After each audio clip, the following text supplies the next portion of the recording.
বিসমিল্লাহির রহমানির রহিম। 17তম নিবন্ধন পরীক্ষার স্কুল সমপর্যায়ে প্রিলিমিনারি 2022 গণিত অংশের সমাধান। এখানে 1 নম্বরে যে অঙ্কটা আছে বলা আছে পিতাপুত্রের বয়সের গড় 30 বছর। পিতাপুত্রের বয়সের গড় 30 বছর। 6 বছর পরে তাদের বয়সের অনুপাত হবে 5:1। পুত্রের বর্তমান বয়স কত? প্রশ্ন চাইছে পুত্রের বর্তমান বয়স কত। মনে করে এই অঙ্কটা যদি অপশন টেস্ট করে করতে যাই তাহলে আমরা কীভাবে করতে পারি? শর্টকাটে যে অঙ্কটা করতে হলে কীভাবে করতে হবে? এখানে বর্তমান বয়সের দেওয়া আছে, যদি 5 ধরি বর্তমান বয়স, পুত্রের বর্তমান বয়স যদি 5 বছর ধরি তাহলে 6 বছর পরে তাহলে যোগ 6 কত হবে? 11 বছর। 11 বছর। তাহলে পুত্রের বয়সের 5 গুণ হইল পিতার বয়স। 5 11 55। 5 11 55। তাহলে 55:11। তাহলে 11 5 11 55 5:5 অনুপাত 1। তো এই অনুপাতের সাথে 5 নম্বর অপশনে ফ মিলে, কিন্তু এটা উত্তর হবে না। আচ্ছা, এটা হবে না কি জন্য? এটা পরে আসছি আলোচনা। তারপরে 6 দিয়ে নাকি 6 গুণ হইল 6, অপশন খ। তাহলে হয় 12 গুণ 5 5 12 60 60 অনুপাত 12। তাহলে এখানে 12 5 12 60। এটা একদম আমাদের শর্তের সাথে মেলে, এই শর্তের সাথে মেলে। আচ্ছা, তাহলে এই নিচের গ ও ঘ হওয়ার কোনো সম্ভাবনাই নাই। আচ্ছা, তাহলে এবার আমরা বিস্তারিত অঙ্কে যাই। বিস্তারিত যদি এটা করতে যাই তাহলে মনে করি ধরি পিতার তাদের বছর 6 বছর পরে পিতার বয়স হবে 6 বছর পরে পিতার বয়স 6 বছর পরে পিতার বয়স হবে 5x। 6 বছর পরে পুত্রের বয়স হবে x। আচ্ছা, এবং 6 বছর পরে পুত্রের বয়স হবে x। তাহলে পিতাপুত্রের বর্তমান বয়স কত? অতএব পিতার বর্তমান বয়স এটা হলো 6 বছর পরে 5x এবং x। হ্যাঁ, তাহলে পিতার বর্তমান বয়স কত হবে? তাহলে এই পারে এই 5x বিয়োগ হলো 6। পুত্রের বর্তমান বয়স কত? পুত্রের বর্তমান বয়স x মাইনাস 6। এটা হলো 6 বছর পরের বয়স। 6 বছর গুণে যদি 6 বছর পরের বয়স, 6 বছর পরে পিতার বয়স 5x এবং পুত্রের বয়স x। তাহলে পিতার বর্তমান বয়স কত? তাহলে 6 বছর পরে মানে 6 বিয়োগ দিলেই তো বেরিয়ে যায়। আচ্ছা, এবার হইল শর্ত মতে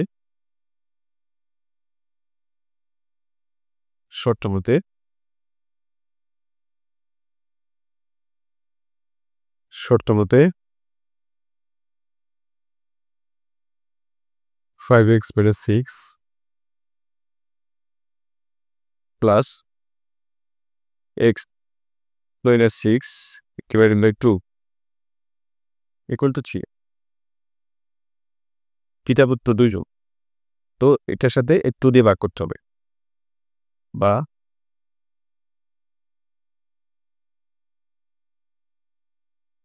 5x minus 6 plus x minus 6 এই 2 এটার সাথে গুণে দেবে, তাহলে 60 হবে,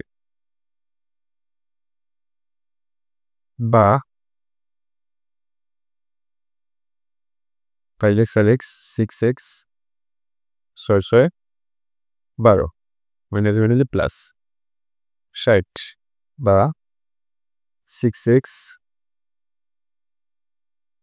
60 যোগ হলো 12 বা 6x 72 অতএব 6/72 x সমান 12 ঠিক আছে x সমান কত পেলাম 12 পেলাম এবার আমাদের বলছে কি প্রশ্ন বলছে পুত্রের বর্তমান বয়স কত আচ্ছা পুত্রের বর্তমান বয়স কত হয়েছে পুত্রের বর্তমান বয়স x - 6 তাহলে x - 6 12 - 6 তাহলে সমান সমান 6 বছর পুত্রের বর্তমান বয়স কত হবে 6 বছর এই হলো অঙ্ক এবং পিতার বর্তমান বয়স কত হবে 5x 5 × 12 x সমান 12 বিয়োগ হলো 6 5 × 12 60 বিয়োগ 6 60 এখানে 6 গেলে থাকে 52 বছর পিতার বর্তমান বয়স 52 বছর ওকে গেল 1 নম্বর অঙ্ক নম্বর 2 5টি ঘন্টা একত্রে বেজে যথাক্রমে 3 6 9 12 15 সেকেন্ড অন্তর অন্তর অন্তর বাজতে লাগলো কতক্ষণ পর ঘন্টাগুলো পুনরায় একত্রে বাজবে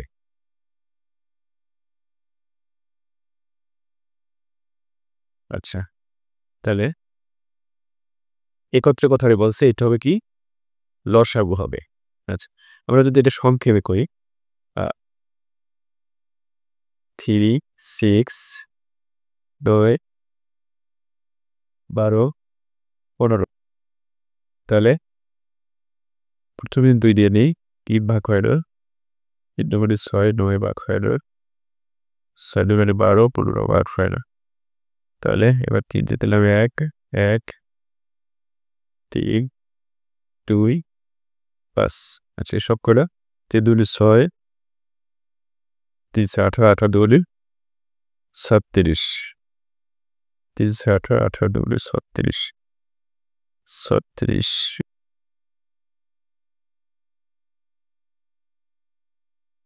5 18 5 37 করতে পার 5 37 শুদ্ধ হাতে আছে কত 3 3 + 15 3 18 180 180 ভাগ করলো 60 3 ঘন্টা 180 60 ভাগ করলে 3 সময় 3 মিনিট 3 মিনিট ঠিক আছে এটা আরো এক পদ্ধতি করা যায় 3 ভাগানো 6 এতে মধ্যে 6 2 3 থেকে 2 মৌলিক উৎপাদকগুলো বের করবে এই সংখ্যা হলো মৌলিক উৎপাদক বের করা 12 2 গুণ 2 গুণ 3 তারপরে 15 তারপর 15 এখানে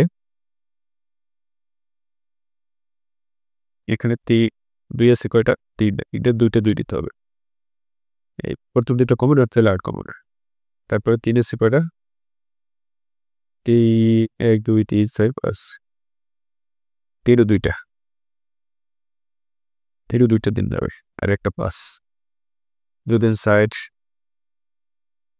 3 4 12 3 12 36 আর 5 36 180 180 ভাগ 60 something সংকেত অঙ্ক নাম্বার 2 শেষ 3 মিনিট ওকে 5টি ঘন্টা 3 মিনিট পর কতক্ষণ পর ঘন্টাগুলো পুনরায় একত্রে বাজবে 3 মিনিট পরে ঘন্টাগুলো পুনরায় একত্রে বাজবে আচ্ছা এবারে পরবর্তী অঙ্ক কি বলছে যদি 3 জন পুরুষ বা 5 জন বালক একটি কাজ 20 দিনে করতে পারে তবে 4 জন পুরুষ এবং 10 জন বালক ওই কাজটি কত দিনে করতে পারে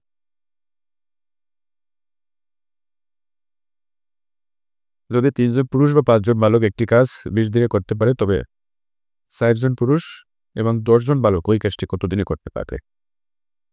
আচ্ছা, তাহলে 3 জন পুরুষ সমান 5 জন বালক। 3 জন পুরুষ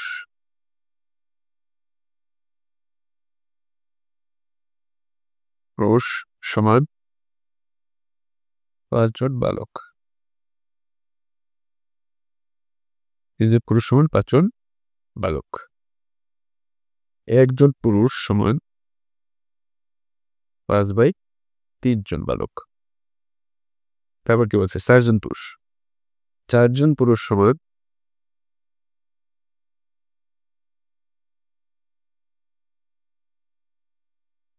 4 জন বালক। 20 আর 3 এত জন বালক। 3 এর 20 জন বালক। তাহলে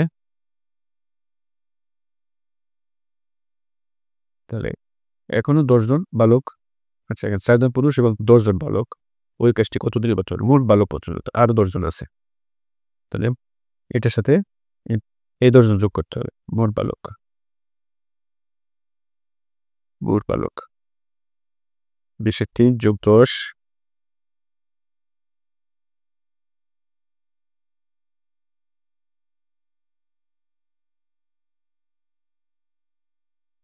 23 ভাগ 3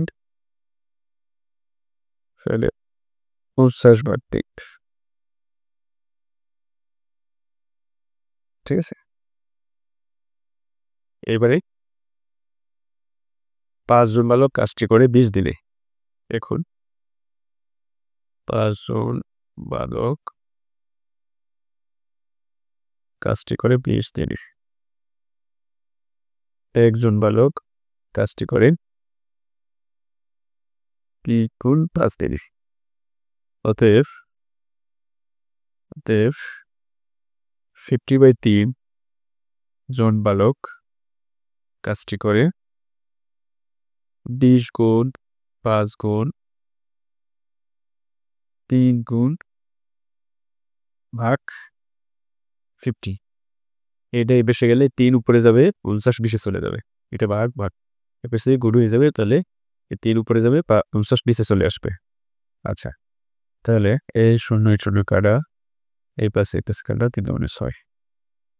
ওকে, তাহলে উত্তর, তাহলে 10 জন বালক ওই কাজটি, 4 জন পুরুষ এবং 10 জন বালক ওই কাজটি কতদিনে করতে পারবে? 6 দিনে। 6 দিনে করতে পারবে। 8 জন একটি কাজ 12 দিনে করতে পারে। 2 জন লোক কমিয়ে দিলে কাজটি সম্পূর্ণ করতে শতকরা কতদিন বেশি লাগবে? আচ্ছা, খুব সুন্দর একটা অঙ্ক। আচ্ছা, এখানে লাগছে 8 জনে, এটা লেখলে কি জায়গা? 8 জনে একটি কাজ করেন, 8 জনে একটি কাজ করে 12 দিন। 8 জন লোক একটি কাজ করে 12 দিন। লেখলে সময় নষ্ট হয়, তো সে সংক্ষেপে করে ফেলি। 1 জন লোক একটি কাজ করে 12 গুণ 8 দিনে। ঠিক আছে, তারপর কি এলো? তারপরে কি বলছে? 2 জন লোক কমিয়ে দিলে 8 করে 2 গেলে থাকে কত? 6 জন। তাহলে 12 গুণ 8 ভাগ 6।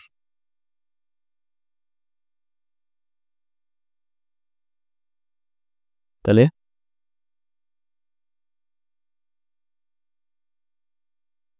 6 দুগুণে 12, 2 দুগুণে 16।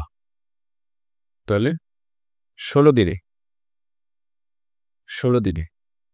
তাহলে 2 জন লোক কমিয়ে দিলে কাজটি করতে পারে 16 দিনে। আচ্ছা, তাহলে দিন বাড়লো কয়দিন? এখানে আছে 12, এখানে 16। দিন বাড়লো কয়দিন? 16 বিয়োগ 12, 4 দিন। দিন বাড়লো কয়দিন? 4 দিন। আচ্ছা, এইবার শতকরা বৃদ্ধি। শতকরা বৃদ্ধি। শতকরা বৃদ্ধি। শতকরা বৃদ্ধি। শতকরা বৃদ্ধি। শতকরা বৃদ্ধি। তাহলে দিন বাড়ছে 4 দিন। তাহলে 12 দিনে আগে ছিল 12 দিন ভাগ 4 গুণ হইল 100। আচ্ছা, তাহলে 4 লক্ষ 4 3 4 12, তাহলে উপরে থাকে 100, নিচে থাকে 3, তাহলে এখন 100 যদি 3 দিয়ে ভাগ করি কত আসে? এই 10-এর মধ্যে যায় 3 বার 9 1, 3 বার 9 1, তাহলে উত্তর হবে যে 33 সমস্ত 3-এর 1, 33 সমস্ত 3-এর 1 হলো উত্তর। 33 সমস্ত 3-এর 1 হলো কত? ঠিক আছে, ওরের অঙ্ক কি বলছে? ওর অঙ্কে বলছে 5% হারে 5,000 টাকায় 2 বছর সরল ও চক্রবৃদ্ধি সুদের পার্থক্য কত টাকা? এই অঙ্কটা যদি বিস্তারিত করতে যাই অনেক সময় লাগবে, তো বিস্তারিত বোঝার জন্য করা ভালো। ঠিক আছে, আমি শর্টকাটে একবার করে দিই। শর্টকাটে করতে হলো পি তারপর আর হোল স্কয়ার মানে এটা এন বসাইতে পারি। আচ্ছা, এখন ইউএলি 5,000 প্রিন্সিপাল 5,000, তারপরে কিন্তু আর মানে হলো 5/100, এটা হলো হোল স্কয়ার। আচ্ছা, তাহলে এখানে 5,000 ইন্টু এই হোল স্কয়ার 5 5 25 আর 100 হোল স্কয়ার পেলে 10,000। ওকে, এখন এই 3টে শূন্য যদি বাদ যায় তাহলে পরে থেকে 5 25 125, নিচে থাকে 10। আচ্ছা, এখন এটা যদি দশমিক ভগ্নাংশে রূপান্তর করি তাহলে হবে যে 12.5, এটাই উত্তর।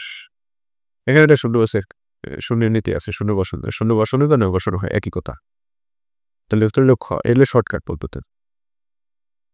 এই হলো শর্টকাট। এটা যদি বিস্তারিত করতে চাই তাহলে এইভাবে I equal P N R, এই সূত্রতে করতে হবে। আমরা জানি I equal P N R, P মানে 5,000 ইন্টু এন মানে বছর, বি বছর, আর মানে পার্সেন্টেজ।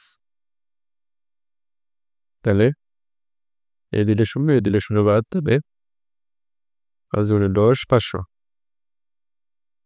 এলে সরল সুদ, এবার চক্রবৃদ্ধি সুদ সি পি, চক্রবৃদ্ধি সুদ পি ইন্টু চক্রবৃদ্ধি সুদের এলো সূত্র হলো পি ইন্টু 1 প্লাস আর উপরে এল, তাহলে পি মানে 5,000 ব্র্যাকেট 1 যোগ উপরে 5/100 পরিষ্কার বিয়োগ 5,000। এখানে চক্রবৃদ্ধি সুদ এবং আসল সবই হবে, তাই আসল বিয়োগ দিতে হবে। আসল বিয়োগ দিলে তো চক্রবৃদ্ধি সুদটা বেড়ে যাবে, এটা আগে বিয়োগ দিতে হবে এখানে। তারপরে 5,000 এখানে 105 যোগ divided by 100 for the square 5,000। আচ্ছা, তারপরে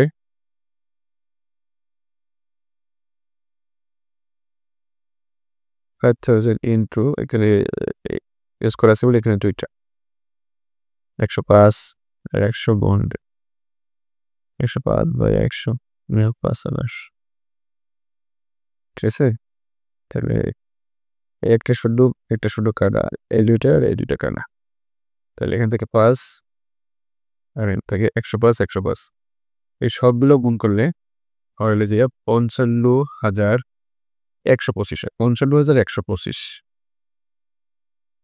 55,125 বিয়োগ 5,000। 55,125 আর নিচে থাকে 10, এই 10 থাকে 10। ঠিক আছে, তাহলে 55,125 এই 10 এটার সাথে গুণ হয়ে যাবে, তাহলে 50,000। 50,125 করে 50,000 গেলে থাকে 51,5125। ঠিক আছে, এ হলো চক্রবৃদ্ধি সুদ। এটা হলো চক্রবৃদ্ধি সুদ, নির্বাচনের চক্রবৃদ্ধি সুদ হয়ে গেল। এইবার আসি এই দুটো পার্থক্য, এটা হলো সরল আর চক্রবৃদ্ধি। তাহলে সি মাইনাস আই সমান সমান সিটা পাইছি কত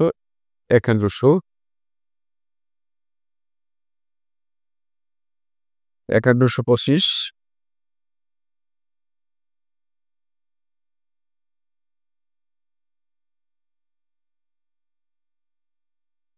এখানে আমার 10 আছে, ভাগ 10, তাহলে এটা হবে যে 51,512 ইন্টু 5, এটা হবে এসে 10 আছে, এটা নিচে 10 আছে, 10। ওকে ওকে, তাহলে 512.5 বিয়োগ করলে 500 তাহলে এখানে 512.5 গেলে 500 গেলে থাকে 512.5। এলো তার সেটা, এভাবে বিস্তারিত। ওকে।